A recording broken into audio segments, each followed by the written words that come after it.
हरे कृष्णा। हरे कृष्णा। ओम नमो भगवते वासुदेवाय। ओम नमो भगवते वासुदेवाय। ओम नमो भगवते वासुदेवाय। ओम अज्ञानतिमिरान्धस्य ज्ञानाञ्जनशलाकया चक्षुरुन्मीलितं येन तस्मै श्रीगुरवे नमः। नमो विष्णुपादाय कृष्णप्रेष्ठाय भूतले श्रीमते भक्तिवेदान्त स्वामिनिति नामिने। नमस्ते सारस्वते देवे गौरवाणी प्रचारिणे निर्विशेष शून्यवादी पाश्चात्य देशधारिणे। जय श्री कृष्ण चैतन्य प्रभु नित्यानंद श्री अद्वैत गदाधर श्रीवासादि गौर भक्त वृंद।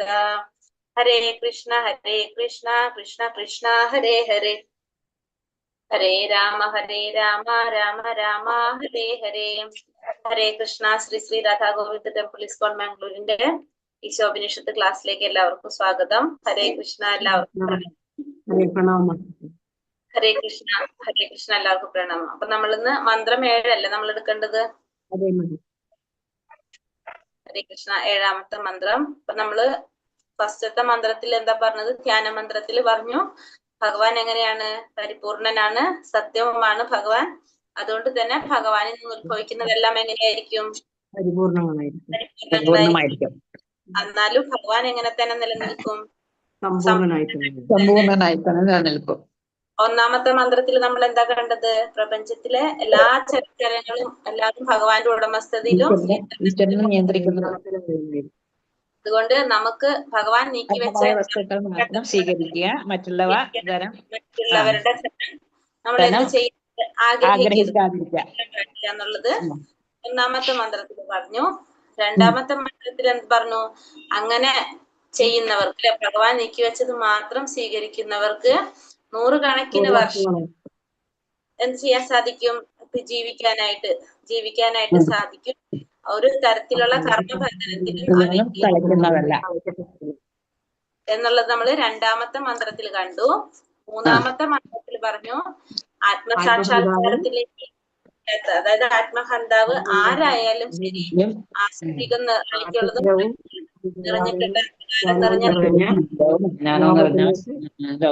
എത്തിച്ചേർന്നേ മതിയാകും എന്നുള്ളത് നമ്മള് മൂന്നാമത്തേൽ പറഞ്ഞു. നാലാമത്തേൽ പറഞ്ഞു ഭഗവാൻ പരമപുരുഷൻ എല്ലാ ദേവനും മറ്റെല്ലാവരെയും അതിക്രമിക്കാൻ കഴിയുന്നവനും അപ്രാപ്യനാണ്. അതുപോലെ തന്നെ മഹത്വത്തില് ഭഗവാൻ എല്ലാവരെയും അതിശയിപ്പിക്കുകയാണെന്ന് നാലാമത്തെ മന്ത്രം കണ്ടു അല്ലെ. ഇനി അഞ്ചാമത്തെ മന്ത്രം ഭഗവാന്റെ വൈരുദ്ധ്യങ്ങളെ കുറിച്ചാണ് പറഞ്ഞത്. ഭഗവാൻ ചലിക്കുന്നുണ്ട്, ചലിക്കാതിരിക്കുന്നുണ്ട്, സമീപസ്ഥനാണ്, എല്ലാത്തിന്റെ അകത്തും സ്ഥിതി ചെയ്യുന്നു. ആറാമത്തെ മന്ത്രത്തിൽ നമ്മൾ എന്ത് പറഞ്ഞു? ആരാണോ ഭഗവാനുമായി ബന്ധപ്പെട്ട് ജീവജാലങ്ങളെ എല്ലാത്തിനെയും ദർശിക്കാൻ സാധിക്കുന്നത്, അങ്ങനെ ഭഗവാനെ ദർശിക്കാൻ സാധിക്കുന്നത്, അപ്പൊ അങ്ങനെ ഒരു വ്യക്തിക്ക് ഒന്നിനെയും എന്നുള്ള നമ്മൾ ആറാമത്തെ മന്ത്രത്തില് കണ്ടു. ആറാമത്തെ മന്ത്രം കണ്ടു. മനസ്സിലായല്ലോ അല്ലെ? 6 മന്ത്രം ഹരേ കൃഷ്ണ. നമുക്ക് ക്ലാസ് എടുക്കാറുണ്ടെന്ന്. അപ്പൊ ഇനി 7ാമത്തെ മന്ത്രം. 7ാമത്തെ മന്ത്രം എന്താണ് ഇനി പറയുന്നത്? 7ാമത്തെ മന്ത്രം ഒരു മിനിറ്റ്, നെറ്റ് സ്ലോ ആണെന്ന് തോന്നുന്നു. ഓക്കെ, 7ാമത്തെ മന്ത്രം എന്റെ കട്ടാവുന്നുണ്ടോ വോയിസ്? ഇല്ല, വോയിസ് കട്ടാവണില്ല. നെറ്റ് ഇവിടെ സ്ലോ ഉണ്ട് കുറച്ച്. അപ്പൊ നമുക്ക് നോക്കാം. 7ാമത്തെ മന്ത്രത്തില് ഹരേ കൃഷ്ണ. ഓം നമോ ഭഗവതേ വാസുദേവായ. യസ്മിൻ സർവാണി ഭൂതാനി ആത്മൈവാഭൂദ്വിജാനതഃ തത്ര കോ മോഹക ശോക ഏകത്വം അനുപശ്യതഃ. യസ്മിൻ സർവാണി ഭൂതാനി ആത്മൈവാഭൂദ്വിജാനതഃ തത്ര കോ മോഹക ശോക ഏകത്വം അനുപശ്യതഃ. ചൊല്ലിക്കോളൂ ഓരോരുത്തരായിട്ട്. ഹരേ കൃഷ്ണ. യസ്മിൻ സർവാണി ഭൂതാനി ആത്മൈവാഭൂത് വിജാനതഃ തത്ര കോ മോഹക ശോക ഏകത്വം അനുപശ്യത. ഹരേ കൃഷ്ണ. യസ്മിൻ സർവാണി ഭൂതാനി ആത്മൈവാഭൂത്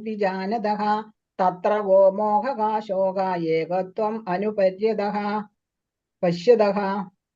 ഹരേ കൃഷ്ണ മാതാജി. ഹരേ കൃഷ്ണ. യസ്മിൻ സർവാണി ഭൂതാനി ആത്മൈവാഭൂർവിജാനതഃ തത്ര കോ മോഹഃ ശോക ഏകത്വം അനുപശ്യതഃ. ഹരേ കൃഷ്ണ. യസ്മിൻ സർവാണി ഭൂതാനി ആത്മൈവാഭൂത വിജാനത തത്ര കോ മോഹ ശോക ഏകത്വം അനുപശ്യത. ഹരേ കൃഷ്ണ. हरे कृष्णा. यस्मिन् सर्वाणि भूतानि आत्मैवाभूत विजानतः तत्र को मोहः शोकः एकत्वम् अनुपश्यतः. हरे कृष्ण. ഹരേ കൃഷ്ണ. ചൊല്ലിക്കഴിഞ്ഞോ? യസ്മിൻ സർവാണി ഭൂതാനി വിജാനത തത്ര കോ മോഹം ശോക ഏകത്വം അനുപശ്യതഃ.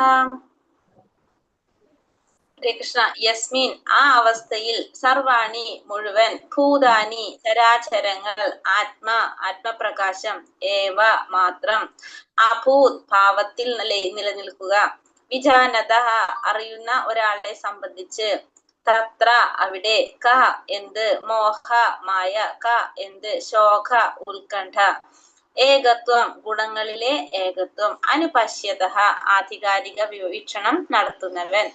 വിവർത്തനം. എല്ലാ ജീവജാലങ്ങളെയും ഗുണപരമായി ഈശ്വരന് തുല്യരായ ആത്മീയ സ്ഫുലിംഗങ്ങളായി വീക്ഷിക്കുന്നവൻ ശരിയായ ജ്ഞാനമുള്ളവനാണ്. അപ്പോൾ അയാൾക്ക് മായ എന്നോ ഭയം എന്നോ എന്തനുഭവപ്പെടാനാണ്? അപ്പോ ഇവിടെ എന്താ പറയുന്നത്? എല്ലാ ജീവജാലങ്ങളും ഗുണപരമായിട്ട് ഭഗവാന് തുല്യരായിട്ടുള്ള ആത്മീയ സ്ഫുലിംഗങ്ങളായിട്ട് കാണാൻ സാധിക്കുന്നവൻ എന്താണ്? ശരിയായ ജ്ഞാനമുള്ളവനാണ്. അപ്പൊ അയാൾക്ക് എന്ത് അനുഭവപ്പെടുന്നില്ല? മായയും ഭയം ഒന്നും ആ വ്യക്തിയെ ബാധിക്കുന്നില്ല, അല്ലെങ്കിൽ അനുഭവപ്പെടുന്നില്ല. അപ്പൊ എല്ലാ ജീവജാലങ്ങളും ഗുണപരമായിട്ട് ഭഗവാന് തുല്യരാണെന്ന് മനസ്സിലാക്കുന്നവൻ ജ്ഞാനമുള്ളവനാണ്. ആ വ്യക്തിയെ മായയും ഭയം ഒന്നും ആ വ്യക്തിക്ക് അനുഭവപ്പെടുന്നില്ല എന്നുള്ളതാണ് 7ാമത്തെ മന്ത്രത്തിൽ നമ്മൾ കാണുന്നത്. അതായത് ജീവജാലങ്ങൾ എല്ലാതും ഭഗവാന് ഗുണത്തില് തുല്യമാണ്. എല്ലാ ജീവജാലങ്ങളും ഗുണത്തില് ഭഗവാന് തുല്യരാണെന്ന് മനസ്സിലാക്കുന്നവൻ ജ്ഞാനമുള്ളവനാണ്. ആ വ്യക്തിക്ക് മായയോ ഭയമോ അനുഭവപ്പെടുന്നില്ല എന്നുള്ളതാണ് നമ്മൾ 7ാമത്തെ മന്ത്രത്തില് മനസ്സിലാക്കുന്നത്. അപ്പൊ എന്താണ് 7ാമത്തെ മന്ത്രത്തിൽ പറയുന്നത്? ഗുണപരമായിട്ട് ഭഗവാന് ജീവാത്മാക്കളും തുല്യരാണ് എന്ന് മനസ്സിലാക്കുന്നവൻ ശരിയായ ജ്ഞാനം നേടിയ വ്യക്തിയാണ്. ഭഗവാനും ജീവാത്മാക്കളും എങ്ങനെയാണ്? ഭഗവാന്റെ അംശമാണ് ജീവാത്മാക്കൾ. അത് ഗുണത്തില് തുല്യരാണെന്ന് മനസ്സിലാക്കുന്നത് ശരിയായ ജ്ഞാനം നേടിയ വ്യക്തിയാണ്. ആ വ്യക്തിക്ക് എന്താണ്? മായയും എന്താണ്? മനസ്സിലായോ? അപ്പൊ ഈ മന്ത്രം പറയുന്നത് ഗുണപരമായിട്ട് ഭഗവാന് തുല്യരാണ് എല്ലാ ജീവാത്മാക്കൾ എന്ന് മനസ്സിലാക്കുന്നവനാണ് ശരിയായ ജ്ഞാനം നേടിയ വ്യക്തി. ആ വ്യക്തിക്ക് മായയും ഭയം ഒന്നും ആ വ്യക്തിക്ക് അനുഭവപ്പെടുന്നില്ല എന്നുള്ളതാണ് 7ാമത്തെ മന്ത്രത്തില് കാണുന്നത്.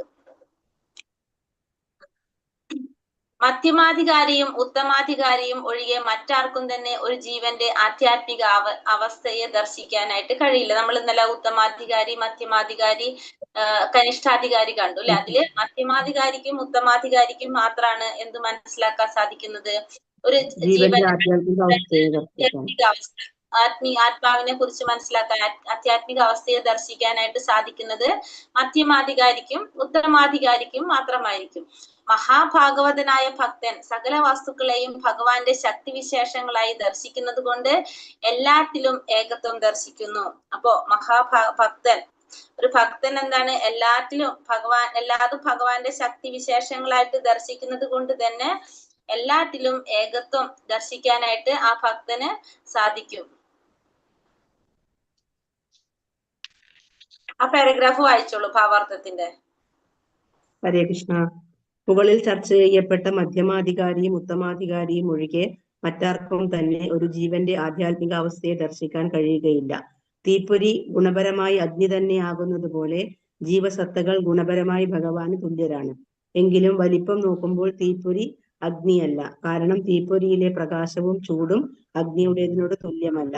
മഹാഭാഗവതനായ ഭക്തൻ സകല വസ്തുക്കളെയും ഭഗവാന് ശക്തി വിശേഷണങ്ങളായി ദർശിക്കുന്നത് കൊണ്ട് എല്ലാത്തിലും ഏകത്വം ദർശിക്കുന്നു.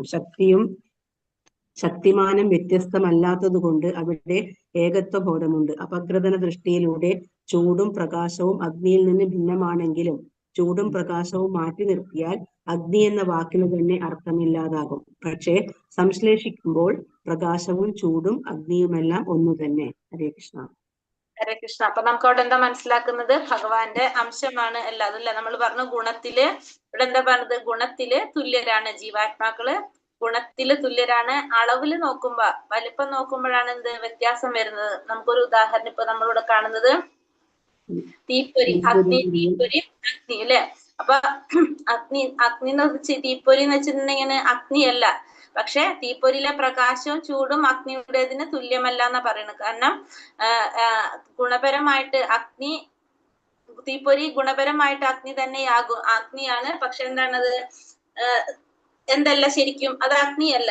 തീപ്പൊരിയിലെ പ്രകാശം ചൂടും അഗ്നി ഇതിനോട് തുല്യമല്ല. അതേപോലെ തന്നെ നമ്മൾ സമുദ്രജലത്തിനെ കുറിച്ച് പറയാറുണ്ട്. എക്സാമ്പിള്, സമുദ്രത്തിന്റെ ഒരു തുള്ളി ജലത്തിനും ആ സമുദ്രത്തിലെ ജലത്തിനും ഗുണത്തില് ഒരേപോലെയാണ്, പക്ഷെ അളവിൽ എന്താണ് വ്യത്യാസമാണ്. അതുപോലെയാണ് ഭഗവാനും ജീവാത്മാക്കളും പറഞ്ഞു. അപ്പൊ ഗുണത്തില് തുല്യരാണ്, പക്ഷെ അളവിലാണ് വ്യത്യാസം. ഇത് മനസ്സിലാക്കുന്നവരാണ് ആര്?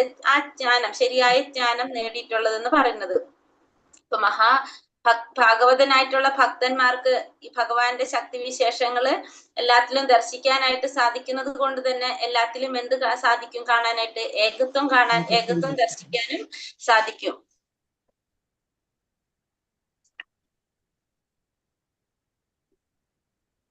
പിന്നെ ഇവിടെ ലാസ്റ്റ് പറഞ്ഞ എന്താണത്? അതേപോലെ തന്നെ അപഗ്രഥന ദൃഷ്ടിയിലൂടെ ചൂടും പ്രകാശവും അഗ്നിയിൽ നിന്ന് ഭിന്നമാണെങ്കിലും ചൂടും പ്രകാശവും മാറ്റി നിർത്തി കഴിഞ്ഞാൽ അഗ്നിക്ക് എന്തില്ല? അഗ്നിക്ക് ഒരു നിലനിൽപ്പില്ലാത്ത പോലെ. അല്ല, അഗ്നി എന്ന വാക്കിന് തന്നെ അർത്ഥമില്ല എന്താവും. അപ്പൊ ചൂടും പ്രകാശവും മാറ്റി നിർത്തി കഴിഞ്ഞാൽ അഗ്നി എന്ന വാക്കിന് തന്നെ ഒരു അർത്ഥമില്ല. പക്ഷെ അത് എല്ലാതും എന്ത് തന്നെയാണ്? ഈ ചൂടും പ്രകാശവും അഗ്നിയും എല്ലാം ഒന്ന് തന്നെയാണ്. പക്ഷെ ഇതിനെ മാറ്റി നിർത്തിയ അഗ്നി എന്നതിനൊരു അർത്ഥമില്ലാത്തതുപോലെ. അതേപോലെ തന്നെയാണ് നമ്മള് എന്നിട്ട് ഭഗവാനും നമ്മള് ജീവഗണങ്ങളും നമ്മൾ പറയുന്നത്. പരമോന്നത പൂർണ്ണത്തിന്റെ, അതായത് ഭഗവാന്റെ നമ്മളിവിടെ പറയാണ്. ഇനി ഭഗവാൻ പൂർണ്ണത്തിന്റെ അറിയപ്പെടുന്ന 80% ഗുണങ്ങളും വ്യക്തിഗത സ്ഫുലിംഗങ്ങൾക്കുണ്ട്. അപ്പൊ നമ്മള് ഗുണങ്ങൾ എടുത്തു കഴിഞ്ഞാല് 80% ഗുണങ്ങള് നമുക്ക് ജീവാത്മാക്കൾക്ക് ഉണ്ടെന്നാ പറയണത്. നമ്മളെ ഭാഗവതത്തിൽ പറയുന്നുണ്ട്, പരമോന്നത പൂർണ്ണത്തിന്റെ 80% ഗുണങ്ങൾ ആർക്കുണ്ട്? ജീവാത്മാക്കൾക്കുണ്ട്. എന്നാൽ അളവിന്റെ കാര്യത്തിൽ ഭഗവാനോട് തുല്യരല്ല ജീവാത്മാക്കൾ. പരമപുരുഷന്റെ സൂക്ഷ്മാംശങ്ങളാകയാൽ ഈ ഗുണങ്ങൾ അവയിലും ചെറിയ അളവിൽ കാണുന്നു. അപ്പോ എന്താ പറഞ്ഞത് ഇവിടെ? 80% ഗുണങ്ങള് ഈ ജീവാത്മാക്കൾക്ക്, ഭഗവാന്റെ 80% ഗുണങ്ങളും ജീവാത്മാക്കൾക്കുണ്ട്. കാരണം ജീവാത്മാവ് എന്ന് പറയുന്നതും എന്താണ്? ശരിക്കും സച്ചിദാനന്ദനാണ്. നമുക്കറിയാലേ, ജീവാത്മാവും എന്താണ്? നിലനിൽക്കുന്നതാണ്. അതിനും ജനന മരണങ്ങൾ ഇല്ലാത്തതാണ്. എപ്പോഴും ആനന്ദം ആഗ്രഹിക്കുന്നതാണ് ആര്? ജീവാത്മാവും. അപ്പൊ അതുകൊണ്ട് ഈ പറഞ്ഞ ഗുണങ്ങളൊക്കെ 80% ഗുണങ്ങൾ ഭഗവാന്റെ ഗുണങ്ങൾ ആർക്കും ഉണ്ട്? ജീവാത്മാവിനുണ്ട്. എന്നാൽ അളവിന്റെ കാര്യത്തിൽ എന്താണ്? വ്യത്യാസമാണ്. ഭഗവാനോട് തുല്യരല്ല ജീവാത്മാക്കൾ. പരമപുരുഷന്റെ സൂക്ഷ്മ അംശങ്ങളാകിയാൽ ഈ ഗുണങ്ങൾ അവയിലും ചെറിയ അളവിൽ കാണുന്നു. കാരണം ഭഗവാന്റെ അംശമായതുകൊണ്ട് തന്നെ ഈ ഗുണങ്ങള് ജീവാത്മാക്കളിലും കാണുന്നുണ്ട്.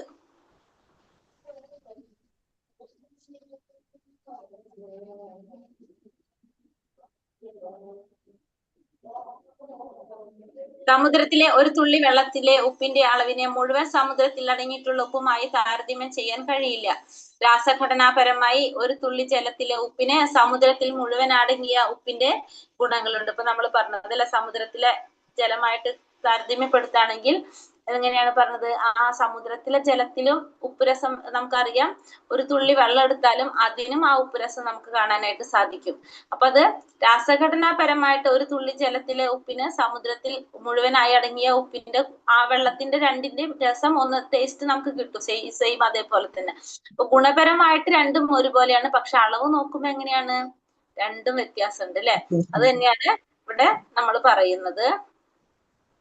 ഗുണപരമായും പരിമാണത്തിലും വ്യക്തിഗത ജീവസത്ത ഭഗവാന് സമനാണെങ്കിൽ ഭൗതിക ശക്തിക്ക് വിധേയനാകുക എന്ന പ്രശ്നം തന്നെ ഉണ്ടാവുകയില്ല. അപ്പൊ അതിന് പറയുന്നത് എന്താണ്? നമുക്കറിയാം, ഈ ജീവാത്മാവ് സച്ചിദാനന്ദനാണെന്ന് നമ്മൾ പറഞ്ഞു. പക്ഷെ ഈ ഭൗതിക ലോകത്തിലേക്ക് വരുമ്പോഴാണ് എന്ത് സംഭവിക്കുന്നത്?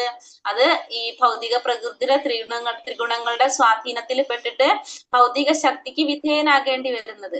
അപ്പൊ ഗുണപരമായിട്ടും അളവിലും ഭഗവാന് തുല്യനാണെങ്കിൽ ഈ ഒരു പ്രോബ്ലം അവിടെ വരുന്നുണ്ടാവില്ല, അല്ലെ?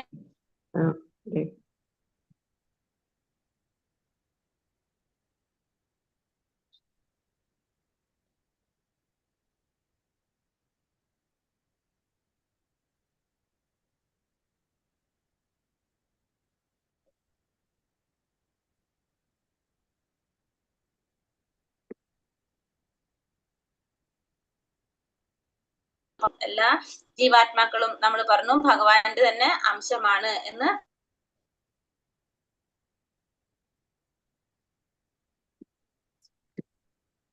ഹരേ കൃഷ്ണ മാതാജി, കേൾക്കുന്നില്ലല്ലോ. ഹരേ കൃഷ്ണ, നെറ്റ് പോയതാ. സുവർണപ്രഭ മാതാജി, ഹരേ കൃഷ്ണ മാതാജി. മാതാജിയാണ് ഹോസ്റ്റ്. ഹരേ കൃഷ്ണ മാതാജി. മാതാജി ഒന്ന് തന്നെ ഹോസ്റ്റ് ആക്കി തരാമോ? ശരി മാതാജി. ഹോസ്റ്റ് നടക്കുന്നില്ലല്ലോ. എന്റെ പേര് സെലക്ട് ചെയ്യും മാതാജി.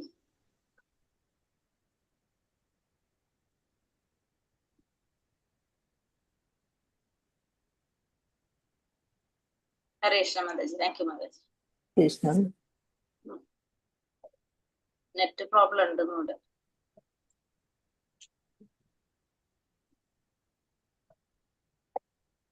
ആ പാരഗ്രാഫ് വായിച്ചോളൂ മാതാജി, വേദശാസ്ത്രങ്ങളുടെ അഭിപ്രായം അനുസരിച്ച് എന്നുള്ളത്. ഹരേ കൃഷ്ണ. വേദശാസ്ത്രങ്ങളുടെ അഭിപ്രായം അനുസരിച്ച് ഏകത്വമനുപശ്യത എന്ന പ്രയോഗം എല്ലാ ജീവരാശികളിലും ഏകത്വം ദർശിക്കണമെന്ന് സൂചിപ്പിക്കുന്നു. പരമോന്നതമായ പൂർണ്ണത്തിന്റെ ഭഗവാൻ അറിയപ്പെടുന്ന 80% ഗുണങ്ങളും വ്യക്തിഗത സ്ഫുല്ലിംഗങ്ങൾക്ക് ജീവാത്മാക്കളുണ്ട്. എന്നാൽ അവ അളവിന്റെ കാര്യത്തിൽ ഭഗവാനോട് തുല്യരല്ല. ജീവാത്മാക്കൾ പരമപുരുഷന്റെ സൂക്ഷ്മാംശങ്ങളാകയാൽ ഈ ഗുണങ്ങൾ അവയിലും ചെറിയ അളവിൽ കാണുന്നു. മറ്റൊരു തരത്തിൽ പറഞ്ഞാൽ, സമുദ്രത്തിലെ ഒരു തുള്ളി വെള്ളത്തിലെ ഉപ്പിന്റെ അളവിന്റെ മുഴുവൻ സമുദ്രത്തിൽ അടങ്ങിയിട്ട് ഉപ്പുമായി താരതമ്യം ചെയ്യുവാൻ കഴിയില്ല. എന്നാൽ രാസഘടനപരമായി ഒരു തുള്ളി ജലത്തിലെ ഉപ്പിന് സമുദ്രത്തിന്റെ മുഴുവനുമായി അടങ്ങിയ ഉപ്പിന്റെ ഗുണങ്ങളുണ്ട്. ഗുണപരമായും പരിമാണത്തിലും വ്യക്തിഗത ജീവസത്ത ഭഗവാന് സമനാണെങ്കിൽ ഭൗതിക ശക്തിക്ക് വിധേയനാവുക എന്ന പ്രശ്നം തന്നെ ഉണ്ടാവുകയുമായിരുന്നില്ല. ശക്തമായ അധിദേവതകൾ ഉൾപ്പെടെ ഒരു ജീവസത്തകൾക്കും പരമോന്നത സത്തയെ ഒരു രീതിയിലും അതിക്രമിക്കാനാവില്ലെന്ന് മുൻ ശ്ലോകങ്ങളിൽ പറയുകയുണ്ടായി. അതുകൊണ്ട് ഒരു ജീവൻ എല്ലാ വിധത്തിലും ഭഗവാന് സമുന്നതനല്ല. ഏകത്വം എന്നതുകൊണ്ട് അർത്ഥമാക്കുന്നത്, എന്നാൽ ഒരു കുടുംബത്തിൽ എല്ലാ അംഗങ്ങളുടെയും താല്പര്യം ഒന്നാകുന്നത് പോലെയോ ഭിന്ന വ്യക്തിത്വമുള്ള പൗരന്മാരടങ്ങുന്ന ഒരു രാഷ്ട്രത്തിന്റെ രാഷ്ട്ര താല്പര്യം ഒന്നായിരിക്കുന്നത് പോലെയോ വിപുലമായ അർത്ഥത്തിൽ ഇവിടെ ഒരു താല്പര്യം മാത്രമേ ഉള്ളൂ എന്ന് വ്യക്തമാക്കുന്നു. ജീവാത്മാക്കൾ പരമപുരുഷന്റെ അതോ പരമോന്നത കുടുംബത്തിലെ അംശങ്ങളാകിയാൽ അവരുടെ താല്പര്യങ്ങളും പരമോന്നത സത്തകളുടെ താല്പര്യങ്ങളും വ്യത്യസ്തനല്ല. ഓരോ ജീവസത്തയും പരമോന്നത സത്തയുടെ സന്തതിയാണ്. എല്ലാ ജീവജാലങ്ങളും പക്ഷിമൃഗാദികളും സസ്യജാലങ്ങളും എല്ലാം ഭഗവാന്റെ തടസ്സ ശക്തിയുടെ ഉൽപ്പന്നങ്ങളാണെന്ന് ഭഗവത്ഗീത 7:5 പ്രസ്താവിക്കുന്നു. അതുകൊണ്ട് അവയൊക്കെ പരമോന്നത സത്തകളുടെ കുടുംബത്തിൽ പെടുന്നു. ഹരേ കൃഷ്ണ. ഹരേ കൃഷ്ണ മാതാജി. അപ്പൊ ഇവിടെ എന്താണ് പറഞ്ഞത്? നമ്മളിപ്പോ ഈ പറഞ്ഞത് തന്നെ അല്ലെ, ഭഗവാൻ എങ്ങനെയാണ് പറഞ്ഞത്? എല്ലാതും ഭഗവാന്റെ കുടുംബത്തിലെ അംഗങ്ങളാണ്. എല്ലാ ജീവാത്മാക്കളും എങ്ങനെയാണ്? ഭഗവാന്റെ അംശമാണ്. ഭഗവാന്റെ പരമോന്നത കുടുംബത്തിലെ അംഗങ്ങളായതുകൊണ്ട് തന്നെ അവരുടെ താല്പര്യങ്ങളും എങ്ങനെയായിരിക്കും? ഒരേപോലെ തന്നെയായിരിക്കും. അപ്പൊ ഒന്നും വ്യത്യാസം ഉണ്ടാവില്ല. കാരണം അതും നമ്മൾ പറഞ്ഞു സച്ചിദാനന്ദ സ്വരൂപനാണ്. ജീവാത്മാവും സച്ചിദാനന്ദ സ്വരൂപനാണ്. ജീവാത്മാക്കൾക്കും എന്താണ്? ജനന മരണങ്ങളില്ല. ഭഗവാനും അങ്ങനെ തന്നെയാണല്ലോ. പക്ഷെ എന്താണ് നമ്മൾ പറഞ്ഞു? അളവിലാണ് എല്ലാത്തിനും വ്യത്യാസം വരുന്നതാണ്. ഓരോന്നിന്റെ അളവിൽ വ്യത്യാസമുണ്ട്. ഭഗവാന്റെ 80% ഗുണങ്ങളും ആർക്കുണ്ട്? ജീവാത്മാക്കൾക്കുണ്ട്. 80% ഗുണങ്ങള് ജീവാത്മാക്കൾക്കും പറയുന്നുണ്ട്. എന്നാൽ പക്ഷെ അളവില് ഭഗവാനോട് തുല്യരല്ല. ചെറിയ അളവിലാണ് ആര് കാണുന്നത്? ജീവാത്മാക്കൾ കാണുന്നത്. അപ്പൊ അത് നമ്മള് സമുദ്രത്തിന്റെ ജലം ഉദാഹരണം എടുക്കുമ്പോൾ നമുക്ക് പെട്ടെന്ന് അത് മനസ്സിലാക്കാനായിട്ട് സാധിക്കും. അപ്പൊ അങ്ങനെ പറയുന്നത് എന്താണ് ഇവിടെ? ഒരേ കുടുംബത്തില് ഒരേപോലെയാണ് രണ്ടും. അതുകൊണ്ട് തന്നെ രണ്ടിന്റെയും താല്പര്യങ്ങളും സ്വഭാവവും എങ്ങനെയായിരിക്കും? ഒരേപോലെ തന്നെ ആയിരിക്കും. ഇതൊക്കെ ഭഗവാന്റെ തടസ്ഥ ശക്തിയുടെ ഉൽപ്പന്നങ്ങളാണെന്നും കൂടിയിട്ട് നമ്മൾ ഭഗവത്ഗീതയില് പറയുന്നത്. ഇനി അടുത്തത് ആനന്ദമയോഭ്യാസാത് എന്ന് വേദാന്ത സൂത്രം 1:12 പ്രസ്താവിക്കുന്നു. ഭഗവാൻ ഉൾപ്പെടെയുള്ള എല്ലാ ജീവസത്തകളും നിരന്തരം ആനന്ദം അന്വേഷിക്കുന്നു. അപ്പൊ നമ്മളിപ്പോ തന്നെ പറഞ്ഞത് അല്ലെ, ആനന്ദം അന്വേഷിക്കുന്നവരാണ് എല്ലാ ജീവാത്മാക്കളും ആനന്ദം അന്വേഷിക്കുന്നവരാണ്. ഭഗവാൻ ഉൾപ്പെടെയുള്ള എല്ലാ ആത്മീയ സത്തകളും എല്ലാ ജീവസത്തകളും നിരന്തരം ആനന്ദം അന്വേഷിക്കുന്നു. ഭൗതിക ലോകത്തിൽ ആനന്ദ കേന്ദ്രം അല്ലാത്തതിനാൽ ജീവസത്തകൾ തമ്മിൽ ഏറ്റുമുട്ടൽ ഉണ്ടാകുന്നു. ഉദാത്തമായ രാസനൃത്തത്തിന്റെ കേന്ദ്രമായ പരമപുരുഷൻ തന്നെയാണ് ആനന്ദത്തിന്റെ യഥാർത്ഥ കേന്ദ്രം. അപ്പൊ യഥാർത്ഥത്തിലുള്ള ആനന്ദത്തിന്റെ കേന്ദ്രം എന്ന് പറയുന്നത് ആരാണ്? ഭഗവാൻ തന്നെയാണ് യഥാർത്ഥ ആനന്ദ കേന്ദ്രം. പക്ഷെ ഭൗതിക ലോകത്തില് ആനന്ദ കേന്ദ്രം ശരിയായതല്ലാത്തതിനാൽ എന്താണ് സംഭവിക്കുന്നത്? ജീവാത്മാക്കൾ തമ്മില് ഏറ്റുമുട്ടൽ ഉണ്ടാകാൻ ചെയ്യുന്നത്. അപ്പൊ എല്ലാ ജീവാത്മാക്കളും അന്വേഷിക്കുന്നവരാണ്? ആനന്ദം അന്വേഷിക്കുന്നവരാണ്. ആ ശരിയായ ആനന്ദം അന്വേഷിക്കുന്നവരാണ്. നിരന്തരം ആനന്ദത്തിന് വേണ്ടിയിട്ട് അന്വേഷണം നടത്തുന്നവരാണ് ജീവാത്മാക്കളെല്ലാം. അപ്പൊ യഥാർത്ഥ ആനന്ദം എവിടെ തന്നെയാണ്? ഭഗവാൻ തന്നെയാണ്. ഭഗവാനിൽ തന്നെയാണ് യഥാർത്ഥത്തിലുള്ള ആനന്ദം. നാം എല്ലാം അതേ അതീന്ദ്രിയ താല്പര്യത്തോടെ ഇതിൽ പങ്കുചേർന്ന് ഭഗവാനോടൊപ്പം ജീവിതം ആസ്വദിക്കേണ്ടവരാണ്. അപ്പൊ നമ്മൾ എല്ലാവരും എന്താണ്? ഭഗവാന്റെ അടുത്ത് പോയി ഭഗവാന്റെ ഒപ്പമാണ് നമ്മൾ എല്ലാവരും ജീവിതം ആസ്വദിക്കേണ്ടത്. മായ അഥവാ വ്യാമോഹത്തിൽ നിന്നാണ് നിരീശ്വര സംസ്കാരം. അത് അടുത്ത പാരഗ്രാഫ് അല്ലെ. അപ്പൊ അതുവരെ ഉള്ളതൊന്ന് വായിച്ചോളൂ. ആനന്ദമയോഭ്യാസ പാരഗ്രാഫ്.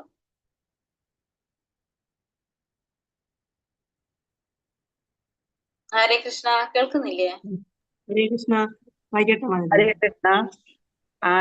ആനന്ദമയോഭ്യാസാത് എന്ന് വേദാന്ത സൂത്രം 1:12 പ്രസ്താവിക്കുന്നു. അതായത് ഭഗവാൻ ഉൾപ്പെടെയുള്ള എല്ലാ ആത്മീയ സത്തകളും പ്രകൃതിയ ശാശ്വത ആനന്ദത്തിനായി ഉദ്ദേശിക്കപ്പെട്ടിട്ടുള്ളവരാണ്. ഭൗതിക ശരീരത്തിൽ കുടുങ്ങിക്കഴിയുന്ന ജീവസത്ത നിരന്തരം ആനന്ദം അന്വേഷിക്കുന്നു. എന്നാൽ അവ തെറ്റായ തലത്തിലാണ് അന്വേഷണം നടത്തുന്നത്. ഭൗതിക ലോകത്തിൽ നിന്ന് അന്യമായി പരമപുരുഷൻ തന്റെ എണ്ണമറ്റ കൂട്ടുകാരുമൊത്ത് ആനന്ദം അനുഭവിക്കുന്ന ആധ്യാത്മിക തലം സ്ഥിതി ചെയ്യുന്നുണ്ട്. ആ തലത്തിൽ ഭൗതിക ത്രിഗുണങ്ങളുടെ കണിക പോലും ഇല്ല. അതിനാൽ ആ വിധാനത്തെ നിർഗുണം എന്ന് പറയുന്നു. നിർഗുണ തലത്തിൽ ആനന്ദജന്യമായ വസ്തുക്കളെ സംബന്ധിച്ച് ഒരിക്കലും ഏറ്റുമുട്ടലില്ല. ഭൗതിക ലോകത്തിൽ ആനന്ദ കേന്ദ്രം ശരിയായതല്ലാത്തതിനാൽ ജീവസത്തകൾ തമ്മിൽ ഏറ്റുമുട്ടലുകൾ ഉണ്ടാകുന്നു. ഉദാത്തമായ രാസനൃത്തത്തിന്റെ കേന്ദ്രമായ പരമപുരുഷൻ തന്നെയാണ് ആനന്ദത്തിന്റെ യഥാർത്ഥ കേന്ദ്രം. നാം എല്ലാം ഒരേ അതീന്ദ്രിയ താല്പര്യത്തോടെ ഇതിൽ പങ്കുചേർന്ന് ഭഗവാനോടൊപ്പം ജീവിതം ആസ്വദിക്കേണ്ടവരാണ്. അതാണ് ആത്മീയ താല്പര്യത്തിന്റെ ഉന്നത തലം.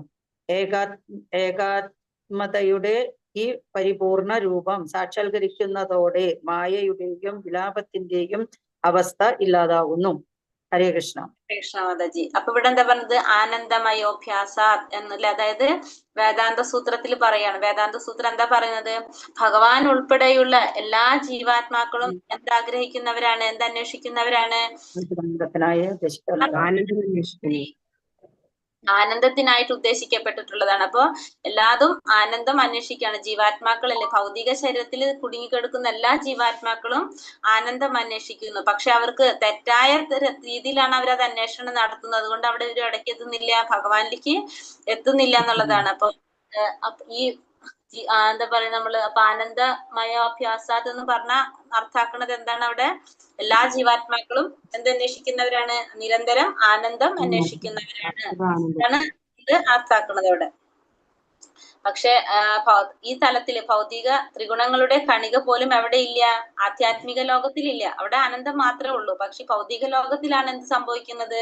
ഈ സ്വാധീനിക്കപ്പെട്ടിട്ട്, ത്രിഗുണങ്ങൾ സ്വാധീനിക്കപ്പെട്ടിട്ട് അത് ഇല്ലാതെ പോകുന്നത്. അപ്പൊ ഈ ഭൗതിക ആധ്യാത്മിക ലോകത്തിൽ ഈ ഭൗതിക പ്രകൃതിയുടെ ത്രിഗുണങ്ങളുടെ കണിക പോലും ഇല്ലാത്തത് കൊണ്ട് തന്നെ ആ വിധാനത്തെ നിർഗുണം എന്ന് പറയും. കാരണം നിർഗുണ തലത്തിൽ അനന്തജന്യമായ വസ്തുക്കളെ സംബന്ധിച്ച് ഒരിക്കലും ഏറ്റുമുട്ടൽ ഉണ്ടാവുന്നില്ല. ഭൗതിക ലോകത്തിലാണ് എന്ത് സംഭവിക്കുന്നത്? ഏറ്റുമുട്ടലുകൾ ഉണ്ടാകുന്നത്. കാരണം അവിടെ എന്തുണ്ട്? നമ്മൾ പറഞ്ഞു 3 ഗുണങ്ങളും ഉണ്ടല്ലോ. അപ്പൊ ഓരോരുത്തരും പല ഗുണത്തിലുള്ളവരായിരിക്കും. അതുകൊണ്ട് തന്നെ ആ ആനന്ദത്തിന് വേണ്ടിയിട്ട് അവിടെ എന്ത് നടക്കാണ്? അവിടെ ഏറ്റുമുട്ടലുകൾ നടക്കും. പക്ഷെ ആത്മീയ ലോകത്തിൽ അതൊരിക്കലും ഉണ്ടാവില്ല. കാരണം അവിടെ എന്താണ്? 3 ഗുണങ്ങളും ഇല്ലാത്തൊരവസ്ഥയാണ് ഇത് ആത്മീയ ലോകം എന്ന് പറയുന്നത്. അപ്പൊ നാം എല്ലാവരും ഒരു അതീന്ദ്രിയ താല്പര്യത്തോടെ ഈ രാസനൃത്തത്തിന്റെ കേന്ദ്രമായ പരമപുരുഷൻ തന്നെയാണ്. അപ്പൊ എന്താ നമ്മൾ പറഞ്ഞ ആനന്ദത്തിന്റെ യഥാർത്ഥ കേന്ദ്രം ഭഗവാൻ തന്നെയാണ്. അപ്പൊ ഭഗവാൻ അതീന്ദ്രിയ താല്പര്യത്തോടെ ഇതിൽ പങ്കുചേർന്ന് ഭഗവാനോടൊപ്പം ജീവിതം ആസ്വദിക്കേണ്ടവരാണ് ആര്? എല്ലാ ജീവാത്മാക്കളും തന്നെ. പരിപൂർണ രൂപം സാക്ഷാത്കരിക്കുന്നതോടെ മായയുടെയും വിലാപത്തിന്റെയും അവസ്ഥ ഇല്ലാതാക്കും. അപ്പൊ ഭഗവാനെ സാക്ഷാത്കരിക്കാൻ സാധിച്ചു കഴിഞ്ഞാൽ, ഭഗവാനോടൊപ്പം ജീവിതം ആസ്വദിക്കാൻ കഴിഞ്ഞാൽ നമുക്ക് എന്തുണ്ടാവില്ല? മായയൊന്നും പിന്നെ ഒരിക്കലും ഇല്ലാത്തൊരവസ്ഥയിലേക്ക് നമുക്ക് എത്താനായിട്ട് സാധിക്കും. മായ അഥവാ വ്യാമോഹത്തിൽ നിന്നാണ് നിരീശ്വര സംസ്കാരം ഉടലെടുത്തത്. അത്തരം സംസ്കാരത്തിന്റെ ഫലമാണെങ്കിലോ ശോകം തന്നെയാണ്. കാരണം അത് എപ്പോൾ വേണമെങ്കിലും തകർക്കപ്പെടും. അതാണ് പ്രകൃതി നിയമം. അപ്പൊ മായ എന്ന് പറഞ്ഞാൽ നമുക്ക് മനസ്സിലാണ് വ്യാമോഹം, നിരീശ്വര സംസ്കാരം, ഭഗവാൻ ഇല്ല എന്ന് ചിന്തിക്കുന്ന, ഭഗവാന്റെ രൂപമില്ല എന്ന് ചിന്തിക്കുന്ന ഒരു സംസ്കാരം. അതിന്റെ ഫലം എപ്പോഴും എങ്ങനെയാണ്? ശോകമാണ് അതിന്റെ ഫലം. എപ്പോഴും ദുഃഖമായിരിക്കും. അത് നമുക്ക് അറിയാവുന്നതാണ്. കാരണം നമുക്ക് ഭഗവാൻ ഒരു രൂപം ഉണ്ടെങ്കിൽ നമ്മൾ എന്താണ്? ആ രൂപത്തെ നമ്മൾ ആരാധിക്കുകയാണ്. നമുക്കപ്പോ ഒരു ആനന്ദം കിട്ടാണ്, സന്തോഷം കിട്ടാണ്. പക്ഷെ രൂപമില്ലാതെ എങ്കിൽ നമ്മൾ എത്ര ആരാധിച്ചാലും എന്തൊക്കെ ചെയ്താലും നമുക്കത് എന്താണ്? അത് നിലനിൽക്കുന്നതല്ലല്ലോ. നമുക്ക് കുറച്ച് സമയം കഴിയുമ്പോഴേക്കും നമുക്കത് വിട്ടുപോകും, നമ്മള് അതിൽ നിന്ന് മാറിപ്പോകും. അപ്പൊ അതുകൊണ്ട് അത് എപ്പോ വേണമെങ്കിലും തകർക്കപ്പെടാം. അതാണ് എന്ത്? പ്രകൃതിയുടെ നിയമം പറയുന്നത്. ഇവിടെ പരാമർശിക്കപ്പെട്ട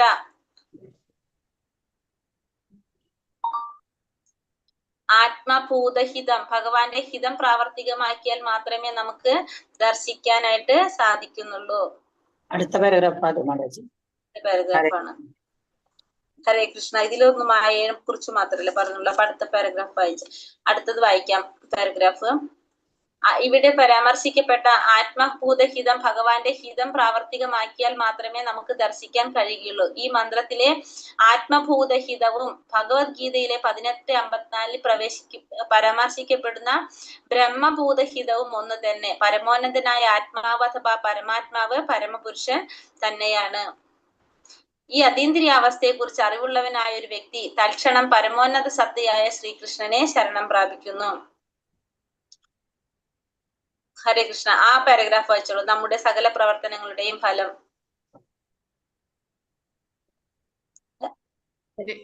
ഹരേ കൃഷ്ണ.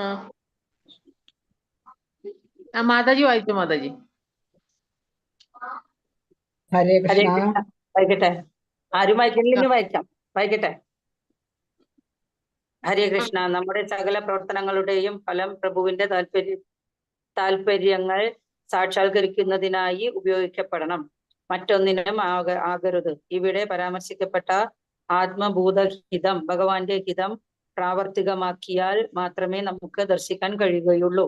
ഈ മന്ത്രത്തിലെ ആത്മഭൂതഹിതവും ഭഗവത്ഗീതയിൽ 18:54 പരാമർശിക്കപ്പെടുന്ന ബ്രഹ്മഭൂതഹിതവും ഒന്നു തന്നെ. പരമോന്നതനായ ആത്മാവ് അഥവാ പരമാത്മാവ് പരമപുരുഷൻ തന്നെയാണ്. ജീവസത്തകളെല്ലാം സൂക്ഷ്മാംശങ്ങളായ ആത്മാക്കളാണ്. വ്യക്തിഗതരായ സൂക്ഷ്മാംശങ്ങളായ ആത്മാക്കളെ എല്ലാം പരിപാലിക്കുന്നത് പരമാത്മാവ് തന്നെയാണ്. കാരണം പരമപുരുഷൻ അവരുടെ പ്രേമത്തിൽ നിന്ന് ആനന്ദം അനുഭവിക്കാൻ താല്പര്യപ്പെടുന്നു. സ്വന്തം സന്തുഷ്ടിക്ക് വേണ്ടി പിതാവ് സന്താനങ്ങളിൽ കൂടി സ്വയം വിസ്തരിച്ച് അവരുടെ രക്ഷണം നടത്തുന്നു.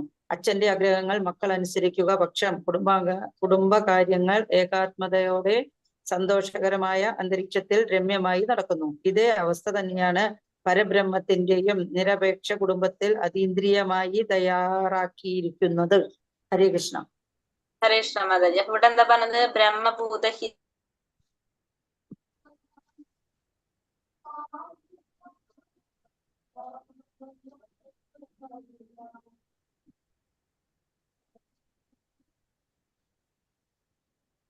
ഹരേ കൃഷ്ണ. മാതാജിയുടെ നെറ്റാണോ പോണേ, എന്റെ നെറ്റാണോ പോണേന്ന് അറിയുന്നില്ല. കേൾക്കുന്നില്ല? ഇല്ല മാതാജി. അതെയോ? അപ്പൊ എല്ലാവർക്കും പ്രശ്നമുണ്ട് അല്ലേ? എനിക്കിവിടെ ഭയങ്കര മഴയാണ് മുമ്പില്, അത് കാരണം നെറ്റ് ഭയങ്കര പ്രശ്നമാണ്. എല്ലാ സ്ഥലത്തും മഴയുണ്ട് ഭയങ്കര മാതാജി. മഴയാണ്. എല്ലാ സ്ഥലത്തും ഉണ്ട്. എത്രയുണ്ട്? ഒരു മിനിറ്റ്. ഓ, കഴിഞ്ഞത് ഒരു സ്ലൈഡും കൂടി ഉള്ളൂ. ഒരു സ്ലൈഡ് മതി. അതെ, ഞാനിതൊന്ന് ജസ്റ്റ് പറഞ്ഞു വിടട്ടെ. നാളത്തെ ക്ലാസ്സിൽ പറഞ്ഞു. നമുക്ക് ആയിക്കോട്ടെ, പറഞ്ഞോളൂ മാതാജി. ആ കുഴപ്പമില്ല, പറഞ്ഞോളൂ. അപ്പോ ഇതില് പരാമർശിക്കപ്പെട്ട ആത്മഭൂതഹിതം, ഭഗവാന്റെ ഹിതം പ്രാവർത്തികമാക്കിയാൽ മാത്രമേ നമുക്ക് ദർശിക്കാൻ സാധിക്കുള്ളൂ. അപ്പൊ ബ്രഹ്മഭൂതഹിതം എന്ന് പറഞ്ഞാല് എന്താണ് പറഞ്ഞ ഭഗവാന്റെ ഹിതങ്ങള്, അതായത് ഭഗവാന്റെ ആഗ്രഹങ്ങള്, അത് നമ്മൾ നടപ്പാക്കുന്നത് അല്ലെ. അതിനാണ് നമ്മൾ എന്ത് പറയുന്നത്, നമ്മുടെ എല്ലാ പ്രവർത്തനങ്ങളും ഭഗവാന്റെ താല്പര്യങ്ങൾ സംരക്ഷിക്കുന്നതിനായിട്ട് ഉപയോഗിക്കുകയാണെങ്കിൽ നമ്മൾ അത് പറയുന്നത് നമ്മുടെ ആത്മഭൂതഹിതം എന്ന് പറയാം. അതേപോലെ തന്നെയാണ് നമ്മൾ ഭഗവത്ഗീതയിൽ പറയുന്ന ബ്രഹ്മഭൂതഹിതവും പറയുന്നത് 18:54 പറയുന്ന. കാരണം പരമാത്മാവ് പരമപുരുഷൻ തന്നെയാണ് എല്ലാവരുടെയും നാഥൻ. അപ്പൊ നമ്മൾ എന്താണ് എല്ലാതും ഭഗവാന് സമർപ്പിച്ചുകൊണ്ട് ഭഗവാന്റെ ആഗ്രഹ പൂർത്തീകരിക്കായിട്ടായിരിക്കണം നമ്മൾ ചെയ്യേണ്ടത്. അപ്പൊ അതാണ് നമ്മളിവിടെ ഈ പറയുന്നത് ഈ മന്ത്രത്തില്. എന്താ പറഞ്ഞ ജീവാത്മാക്കളെല്ലാം ഭഗവാന്റെ തന്നെ സൂക്ഷ്മാംശങ്ങളാണ്. വ്യക്തിഗതരായിട്ടുള്ള സൂക്ഷ്മാംശങ്ങളായ ആത്മാക്കളെല്ലാം പരിപാലിക്കുന്നത് ആര് തന്നെയാണ്? ഭഗവാൻ തന്നെയാണ്. കാരണം ഭഗവാൻ പരമപുരുഷൻ അവരുടെ പ്രേമത്തിൽ നിന്ന് ആനന്ദം അനുഭവിക്കാനായിട്ട് താല്പര്യപ്പെടുന്നു. ഭഗവാൻ ആഗ്രഹിക്കുകയാണ് നമ്മളിൽ നിന്ന് എന്ത് അനുഭവിക്കാനായിട്ട്, ആ ഒരു ആനന്ദം അനുഭവിക്കാനായിട്ട് ഭഗവാൻ ആഗ്രഹിക്കുകയാണ് നമ്മുടെ ആ ഒരു പ്രേമത്തിൽ നിന്ന്. സ്വന്തം സന്തുഷ്ടിക്ക് വേണ്ടി പിതാവ് സന്താനങ്ങളിൽ കൂടി സ്വയം വിസ്തരിച്ച് അവരുടെ രക്ഷണം നടത്തുന്നു. ഒരു അച്ഛന്റെ ആഗ്രഹങ്ങൾ മക്കൾ അനുസരിക്കുന്ന പക്ഷം കുടുംബകാര്യങ്ങളിൽ ഏകാത്മകതയോടെ സന്തോഷകരമായ അന്തരീക്ഷത്തില് രമ്യമായി നടക്കുന്ന അവസ്ഥ. അതേപോലെ ആയിരിക്കും എന്ന് പറഞ്ഞത് നിരപേക്ഷ കുടുംബത്തില് അതീതരമായിട്ട് ആ പരബ്രഹ്മത്തിൽ അല്ലെങ്കിൽ ഭഗവാന്റെ ആഗ്രഹങ്ങൾക്ക് അല്ലെങ്കിൽ ഭഗവാൻ എന്താണ് താല്പര്യം ആഗ്രഹിക്കുന്ന ആ താല്പര്യങ്ങളെ സാക്ഷാത്കരിക്കാനായിട്ട് പ്രവർത്തിച്ചു കഴിയുമ്പോൾ നമുക്ക് ഉണ്ടാകുന്നത് എന്താണ്? ആ ഒരു അവസ്ഥ. അതാണ് ആത്മഭൂതഹിതം എന്ന് ഭഗവത്ഗീതയിൽ പറയുന്നതും പിന്നെ നമ്മൾ ഈ പറഞ്ഞ ആത്മഭൂതഹിതം എന്ന് ഈ മന്ത്രത്തിൽ പറയുന്നതും പിന്നെ ബ്രഹ്മഭൂതഹിതം എന്ന് എന്തിൽ പറയുന്നത്? ഭഗവത്ഗീതയിൽ പറയുന്നതും.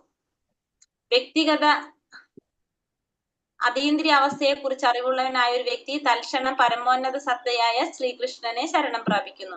അപ്പൊ അതീന്ദ്രിയ അവസ്ഥയെ കുറിച്ച് മനസ്സിലാക്കുന്ന ഒരു വ്യക്തി ആരെ ശരണം പ്രാപിക്കും? ഭഗവാനെ ശരണം പ്രാപിക്കും. വ്യക്തിഗത ജീവാത്മാക്കളെ പോലെ തന്നെ പരബ്രഹ്മവും ഒരു വ്യക്തിയാണ്. ഭഗവാനായാലും ജീവസത്തയായാലും അവ്യക്തിഗതരല്ല. അപ്പൊ ഭഗവാനും ജീവാത്മാക്കളും അവ്യക്തിഗതരല്ല. അത് തന്നെയാണ് ഒരു വ്യക്തി തന്നെയാണ് എന്ന് പറയുന്നത്. വ്യക്തിഗത ജീവാത്മാക്കളെ പോലെ തന്നെ പരബ്രഹ്മം ഒരു വ്യക്തിയാണ്. ഭഗവാനായാലും ജീവാത്മാവായാലും അവ്യക്തിഗതരല്ല. അങ്ങനെയുള്ള വ്യക്തികൾ സനാതനത്വം, പൂർണ്ണജ്ഞാനം, ആനന്ദം എന്നിവ കൊണ്ട് പരിപൂർണരാണ്. അപ്പൊ ഭഗവാനും ജീവാത്മാക്കളൊക്കെ ആരാണ്? വ്യക്തിയാണ് എന്ന് പറയാണ് ഇവിടെ. എല്ലാതും വ്യക്തി തന്നെയാണെന്ന് പറയാണ്. അങ്ങനെയുള്ള ഈ അതീന്ദ്രിയാവസ്ഥയെ കുറിച്ച് മനസ്സിലാക്കുന്ന ഒരു വ്യക്തിക്ക് തൽക്ഷണം ഭഗവാനെ ശരണം പ്രാപിക്കാനായിട്ട് സാധിക്കും. പക്ഷെ ഇത്തരത്തിലുള്ള മഹാത്മാക്കൾ എങ്ങനെയായിരിക്കും? വളരെ വിരളമായിരിക്കും എന്നുകൂടി പറയണം. കൂടെ 7ാമത്തെ മന്ത്രത്തിൽ ഇത്ര ഉള്ളത്. 7ാമത്തെ മന്ത്രത്തിൽ എന്താണ് നമ്മളോട് കണ്ടത്? 7ാമത്തെ മന്ത്രം എല്ലാ ജീവജാലങ്ങളും ഗുണപരമായിട്ട് ഭഗവാന് തുല്യരാണ്. ജ്ഞാനമുള്ളവനാണ്. അയാൾക്ക് മായയും ഭയമൊന്നും അനുഭവപ്പെടുന്നില്ല. പിന്നെ ആർക്കെല്ലാമാണ് ഒരു ജീവന്റെ ആധ്യാത്മിക അവസ്ഥയെ ദർശിക്കാൻ കഴിയുന്നത്? ആർക്കെല്ലാമാണ്? ഒഴികെ മറ്റെല്ലാവർക്കും. മഹാഭാഗവതനായ ഭക്തൻ സകല വസ്തുക്കളെയും ഭഗവാൻ സത്യമായ മധ്യമാധികാരിക്കും ഉത്തമാധികാരിക്കും മാത്രമാണ് സാധിക്കുന്നത്. ഭഗവത്ഗീത 7:5 പ്രസ്താവിക്കുന്നത് എന്താണ്?